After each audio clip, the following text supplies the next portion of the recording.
15 नवंबर कार्तिक पूर्णिमा वाले दिन चुपचाप गाय को खिला दें। यह एक छोटी सी चीज। उससे पहले आइए जानते हैं नवंबर कार्तिक पूर्णिमा कब है। स्नान दान मुहूर्त महत्व। साल 2024 में पूर्णिमा 15 नवंबर 2044 को मनाई जाएगी। इस दिन मित्र नदी में स्नान के बाद सूर्य पूजा करने वालों को आरोग्य, धन, सुख, समृद्धि और अक्षय पुण्य की प्राप्ति होती है।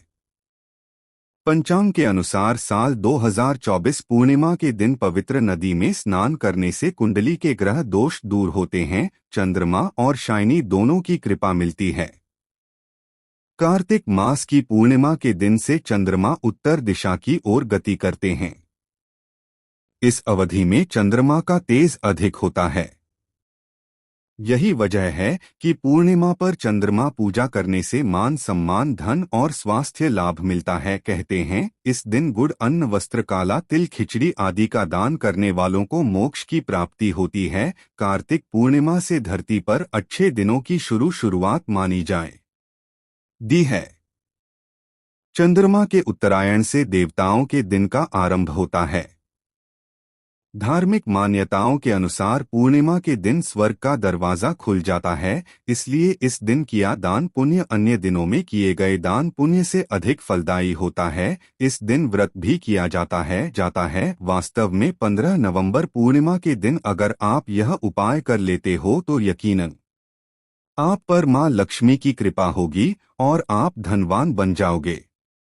आप धनवान न बने तो मुझे बताना दोस्तों, बस जो उपाय आपको बताया जाए वह उपाय कर लेना। चलिए जानते हैं। 15 नवंबर पूर्णिमा दिन चुपचाप गाय को दे। यह एक छोटी सी चीज। करोड़पति भी होंगे, करोड़पति मिलेंगे, सभी संकट और कष्टों से मुक्ति, मृत्युदंड, पितृदोष तुरंत होगा खत्म। पूरे साल आपके भरे रहेंगे अन्न धन के भंडार। यूं कहें कि आपकी 7 पुश्तें तक करेंगे रुपयों पैसों पर राज। दोस्तों 7 पीढ़ियों तक बैंक बैलेंस बढ़ता चला जाएगा। सभी दैहिक दर्द, संकट, कष्ट है वह दूर हो जाएंगे और सभी सुख आपके कदमों में आ जाएंगे। सभी सुख आपके चूमेगी। यदि आप यह एक छोटी और खास चीज चुपचाप गाय को खिला देते हैं तो तत्काल गरीबी आपके जीवन से खत्म हो जाएगी। यूं कहे व्यक्ति रंग से राजा बन जाता है और 33 कोटि देवी देवताओं को धारण करने वाली गौमाता की भी कृपा मानव पर आजीवन बरसती है। मानव के घर में कभी भी अन्न, धन, वस्त्र कमी नहीं होती है। धन के भंडार मानव के घर में भरे रहते हैं। मानव के जीवन से गरीबी खत्म हो जाती है। तो दोस्तों कौन कौन से वे गाय से जुड़े खास और महत्वपूर्ण उपाय हैं जिन्हें यदि आप 15 नवंबर पूर्णिमा के दिन कर लेते हैं तो दोस्तों यकीन मानिए आपके घर में अन्न धन के भंडार सदैव भरे रहेंगे। जो भी जीवन दुख, दर्द, संकट, कष्ट है वह सभी दूर हो जाएंगे। इस वीडियो में हम आपको उसी एक खास और महत्वपूर्ण चीज के बारे में बताएंगे, क्योंकि आपको 15 नवंबर पूर्णिमा के दिन गाय को जरूर लानी है। तो दोस्तों अपने फायदे के लिए पूरा वीडियो देखना। यदि आज की इस वीडियो को अपने बीच बीच में से देखा, काट काट कर देखा तो यकीन मानिए जीवन में आपको कभी सफलता हासिल भी नहीं होगी, क्योंकि इस वीडियो में आपको कुछ ऐसे उपाय गाय से जुड़े बताने वाले हैं करने से आपके जीवन के जो भी दुख, दर्द, संकट है या कामयाबी होने में कोई बात धाएं आ रही है, सभी से छुटकारा मिलने वाला है। यूं कहें कि आपके जीवन में अपार मनसुख संपत्ति की प्राप्ति हो जाएगी। कभी भी धन से संबंधित परेशानी नहीं रहेगी। आर्थिक स्थिति आपकी प्रबल हो जाएगी। धन प्राप्ति के योग्य बन जाएंगे और जीवन में सदैव अन्न धन के भंडार आपके में भरे रहेंगे। अन्न धन वस्त्र कभी कमी नहीं होगी आपके घर में। तो दोस्तों आज का वीडियो पूरा देख कर जाना। यदि आप चाहते हैं आपके और आपके परिवार पर सदैव गौ माता की कृपा से, आपके पितरों की कृपा से, देवी देवताओं की कृपा से, तो दोस्तों वीडियो को पूरा देखकर जाना। बहुत ही फायदेमंद वीडियो है। पूरे 500 सालों के बाद ऐसे दुर्लभ संयोग में है तो पूरा वीडियो देखकर जाना। यदि आप लाभ हासिल करना चाहते हैं और 7 पीढ़ियों तक कभी कोई किसी तरह की कमी ना हो, यह फल चाहते हैं तो वीडियो को पूरा देखकर जाना। बहुत ही लाभप्रद वीडियो है आपके लिए। दोस्तों वीडियो को आगे शुरू करें उससे पहले आपसे रिक्वेस्ट करते हैं वीडियो को लाइक कर देना। और कमेंट बॉक्स में सच्चे दिल से जय गौमाता जरूर लिख देना, जिससे माता की कृपा आपके और आपके परिवार के ऊपर सदैव बरसती रहे। और ज्यादा से ज्यादा वीडियो को शेयर जरूर करना, ताकि और लोग भी इस वीडियो के माध्यम से लाभ हासिल कर सके। इन उपायों को करने से अपने जीवन में सदैव धन सुख संपत्ति की प्राप्ति कर सके। तो शेयर करना ना भूलें इस वीडियो को, जिससे और लोगों का भी भला हो। आपको बता दें, इस दिन तीर्थ स्नान करना बहुत ही फलदायी गया है। यदि कहीं तीर्थ स्थान पर पवित्र नदी में स्नान करना संभव न हो तो आप क्या करें, घर पर ही नहाने वाले पानी में गंगाजल की कुछ बूंदें डालकर स्नान कर लें। और साथ ही साथ यदि आप स्नान आदि से निवृत्त हो जाएं, सर्वप्रथम तो अपने घर के पूजा स्थान को साफ कर वहां पूजा पाठ करें। आप और पितरों के निमित्त तर्पण पिंडदान तो आपसे बने अन्न धन वस्त्र दान जरूर करें। और 15 नवंबर पूर्णिमा के दिन दान करने से सभी मनोकामनाएं पूर्ण हो जाती है। 15 नवंबर पूर्णिमा के दिन विशेषकर पूर्वजों की पूजन के लिए बहुत ही शुभ फलदायी समझा गया है। 15 नवंबर पूर्णिमा के दिन पिंड दान करने से पूर्वजों की आत्मा को शांति मिलती है और उनको मोक्ष मिलता है।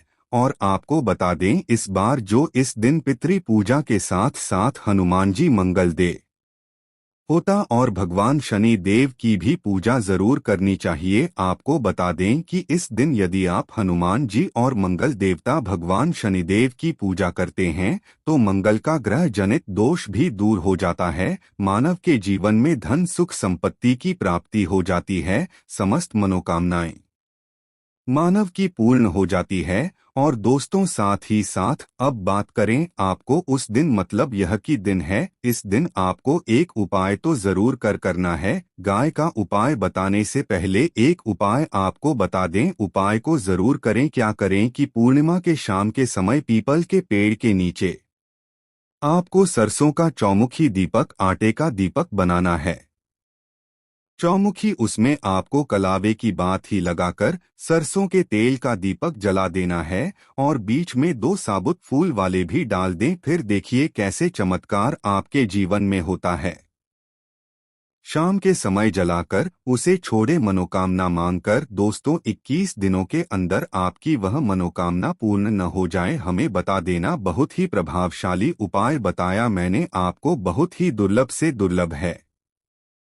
इस बार नए वर्ष को उपाय को जरूर करें। यह उपाय जो है बहुत ही आपको लाभ देगा। और अब बात करें गाय से जुड़े कौन कौन से उपाय आपको इस दिन, मतलब गाय से जुड़े उपाय जिन्हें करने से मानव को 7 पीढ़ियों तक बैंक बैलेंस की कमी नहीं होती, दुख दर्द संकट कष्ट दूर हो जाते हैं और सभी सुख मानव के कदमों में आ जाते हैं। कदम है सभी सुख और घर में अनंत धन के भंडार सदैव भरे रहते हैं, कोई कमी नहीं होती किसी तरह। कौन कौन से उपाय ध्यान से सुनना, जिस तरह बताएं उसी तरह इन उपायों को आपको करना है। तो चलिए शुरू करते हैं। कौन कौन से गाय से जुड़े उपाय है, प्रभावशाली चमत्कारिक उपाय है जो कि आपकी किस्मत को चमका देंगे। 15 नवंबर पूर्णिमा से आपको लाभ शुरू करते हैं।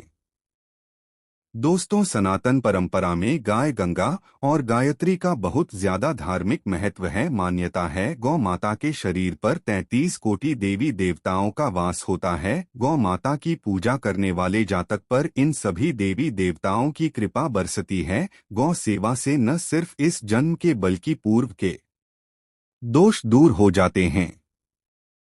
गाय से हासिल पंचगव्य का उपयोग जरूर शामिल करें, क्योंकि पंचम गद्दे के बिना कोई भी पूजा पाठ और हवन सफल नहीं होता। या दोस्तों, गांव कृपा पाने के लिए प्रतिदिन, सप्ताह अथवा महीने में परिवार समेत एक बार गौशाला का नियम जरूर बनाएं और वहां को हरा चारा जरूर खिलाएं। इससे आपको शुभ फलों की प्राप्ति होगी। और साथ ही साथ गौ सेवा और गौ पूजा से 9 ग्रह शांत हो जाते हैं और इनसे जुड़े 2 का निदान हो जाता है। गर्मियों में गौ माता को पानी पिलाया और सर्दी में गौ माता गुड़ जरूर खिलाएं। ध्यान रखें कि गर्मियों में गाय को गुड़ खिलाएं। अनेक देवी देवताओं को अपने शरीर पर धारण करने वाली गौमाता माता से जुड़े कई शुभ और अशुभ संकेत भी होते हैं। मस्त मलंग गाय का दूध देते समय यदि गाय ठोकर मार दे और सारा दूध बिखर जाए तो अब शगुन होता है। यदि कोई यात्रा पर निकल रहा हो और गाय अपने बछड़े को दूध पिलाती सामने आ जाए तो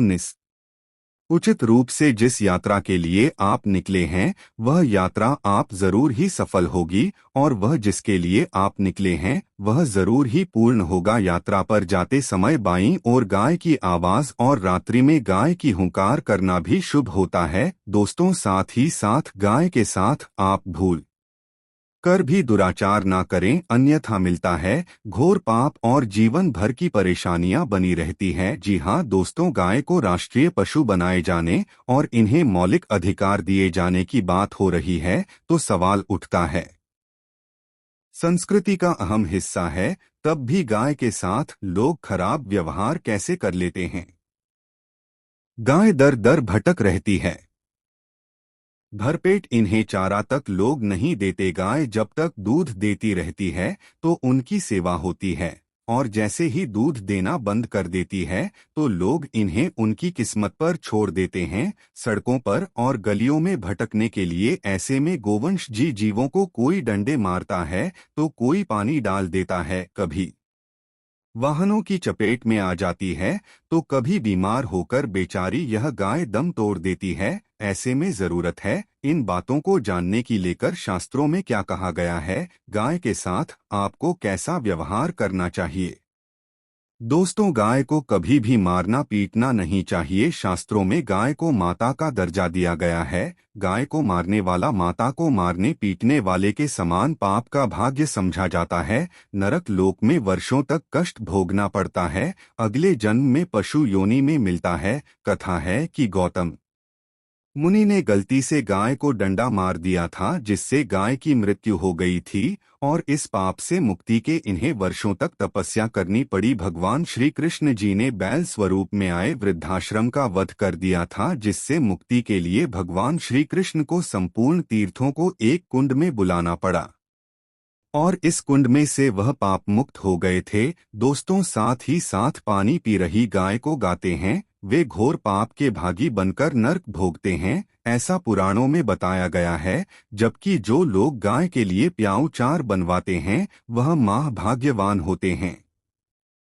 ऐसे लोग घोर पाप से मुक्त होकर स्वर्ग पा जाते हैं और बड़े ही धनवान कुल में जन्म लेकर सुख भोगते हैं और साथ ही साथ आराम कर रही गाय को कष्ट देकर कभी भी उठाना नहीं चाहिए।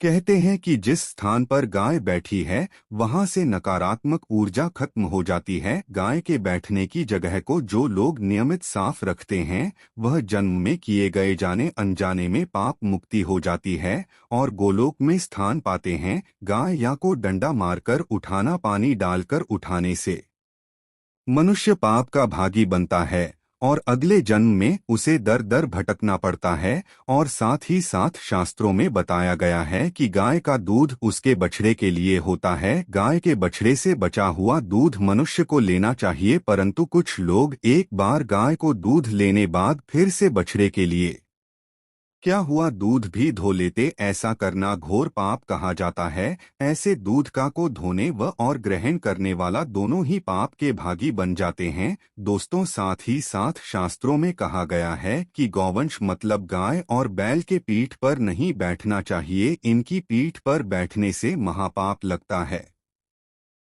ऐसे लोगों को नरक की यातना भोगनी पड़ती है। एकमात्र देव के अंश के उत्पन्न नंदी ही गोवंश है जिस पर स्वयं महादेव और महादेवी करती है, क्योंकि नंदी ने स्वयं अपनी इच्छा से महादेवी की सवारी बनना स्वीकार किया था। और साथ ही साथ शास्त्रों में गाय के दान को बहुत ही महत्व दिया गया है, परंतु ऐसी गाय का दान कभी नहीं करना चाहिए जो बूढ़े और बीमार हो। कठोपनिषद में नचके की कथा भी इस संदर्भ में है कि जिस नचके ने पिता द्वारा बूढ़ी गाय को दान करने पर आपत्ति जताई थी, दूध देने वाली और बछड़े सहित जो लोग गाय दान करते हैं वह महान पुण्य को हासिल करके स्वर्ग में स्थान पाते हैं। दोस्तों, साथ ही साथ सूर्य चंद्र मंगल शुक्र की युक्ति राहु से हो तो पितृदोष होता है। यह भी मान्यता है कि सूर्य का संबंध पिता से एवं मंगल का संबंध होने के कारण सूर्य यदि शनि राहु या केतु के साथ स्थित हो या दृष्टि संबंधी हो तथा मंगल की युति राहु या केतु से हो तो पितृदोष होता है। इस दोष से जीवन संघर्षमय बन जाता है। यदि पितृदोष हो तो गाय को प्रतिदिन या किसी भी एकादशी को या किसी पूर्णिमा दिन अमावस्या या किसी भी खास दिन पर रोटी गुड़ चारा खिलाने से पितृदोष खत्म जाता है।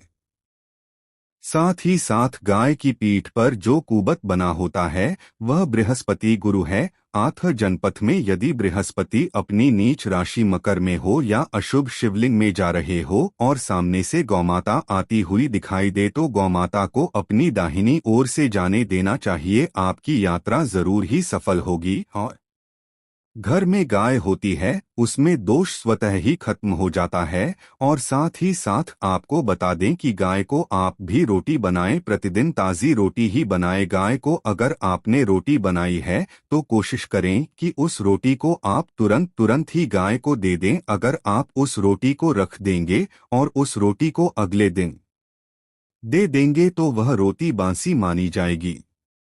गाय को कभी भी बासी रोटी न दें, इससे घर में नकारात्मक ऊर्जा वास करती है और जो भी काम आपके बनने वाले होंगे वह काम भी आप बिल्कुल भी नहीं बनेंगे। इससे आपके घर में हमेशा दर्द देवता का वास रहेगा और आप जिस भी काम उस काम में आपको हमेशा असफलता ही हाथ लगेगी।